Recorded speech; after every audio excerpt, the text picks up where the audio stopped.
అందరికీ నమస్కారం. First SKN గారి కంటే ముందు నన్ను పిలిచినందుకు థ్యాంక్ యూ. ఆయన మాట్లాడిన తర్వాత మాట్లాడడానికి ఏముండదు. First of all congrats to all the team members. నేను ఈ సినిమా గురించి కొంచెం ఉద్వేగంగానే మాట్లాడడానికనే వచ్చాను. మనం పాతాళ భైరవి తెలుగులోనే తీసాం, అంటే తెలుగు సినిమా పాతాళ భైరవి. మాయాబజార్ కూడా తెలుగు సినిమానే, శంకరాభరణం తెలుగు సినిమానే. అలాంటి చాలా గొప్ప సినిమాలు, జ్యోతి అంటే చెప్పుకుంటూ పోతే చాలా గొప్ప సినిమాలు తీసాం తెలుగులో. గొప్ప దర్శకులు, గొప్ప నిర్మాతలు, అంటే ఫిల్మ్ మేకర్స్ ఉండే ఈ తెలుగు సినిమా కొంతకాలం తర్వాత ఎందుకో మనం మంచి సినిమాలు తీయట్లేదని అపవాదం అయితే మనకు వచ్చింది. అంటే కమర్షియల్ సినిమాలు ఓకే కానీ మన కథను మనం చెప్పట్లేదేమో అనే ఒక అపవాదం అయితే ఉండింది. సో ఎప్పుడు కూడా పాత నీరు వెళ్ళి కొత్త నీరు వస్తున్నట్టు అన్ని ఇండస్ట్రీల్లోనూ, అంటే తమిళ ఇండస్ట్రీ చూసుకున్నా, కన్నడ అంటే రీసెంట్గా చూసాం రాజ్బీ శెట్టి, రిషబ్ శెట్టి, తర్వాత రక్షిత్ శెట్టి, వీళ్ళంతా వచ్చి సినిమాని కొత్త కోణంలో చూడడం మొదలుపెట్టారు.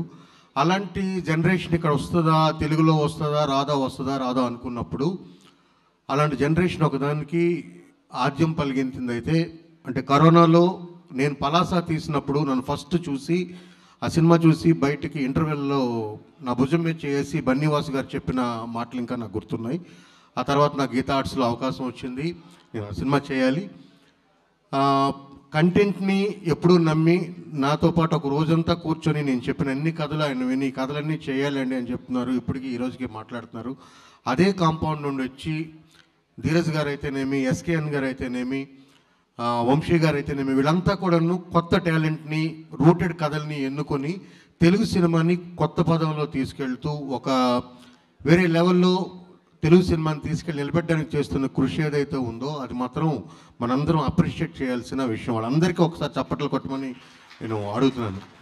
సో సాయి రాజేష్ గారు రెండు, అంటే వాటిని సటారికల్ సినిమాలు అనొచ్చు, డార్క్ కామెడీ అనొచ్చు, అలాంటి సినిమాలు చేసిన సాయి రాజేష్ గారితో హృద్యమైన ప్రేమ కథను తీసి దేశం మొత్తం మాట్లాడుకునేలా చేసి బేబీ అనే ఒక సినిమాని ఓన్లీ కంటెంట్ని నమ్మి కొత్త వాళ్ళని నమ్మి తీసుకొచ్చారు. అంటే ఇందులో మొత్తంలో నేను గమనించింది ఏంటంటే ఈ సినిమాల్లో ఇన్వాల్వ్ అయిన వాళ్ళు, అంటే ఇంక్లూడింగ్ సుహాస్తో సహా అందరూ కూడా జేబులో 10 రూపాయలు లేకుండా హైదరాబాద్ రోడ్లో ఒకరోజు తిరిగిన వాళ్ళే.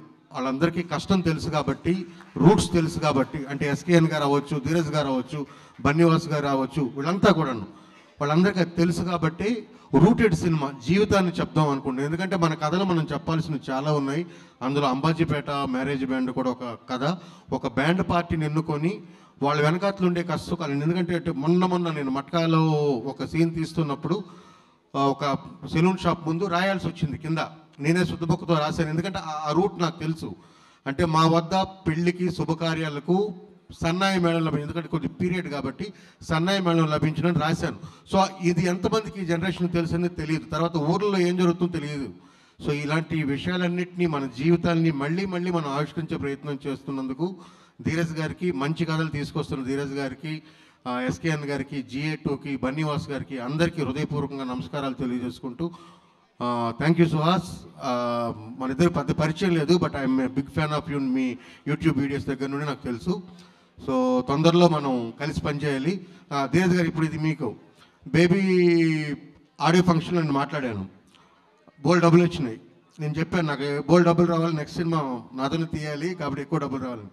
దీనికి కూడా బేబీకి సమానమైన డబ్బులు వస్తాయి. ఎక్కువ డబ్బులు వస్తే కూడా ఆ తర్వాత సంగతి, బేబీకి సమానమైన డబ్బులు వస్తాయి. మనం మంచి సినిమా చేస్తున్నాం. Thank you very much.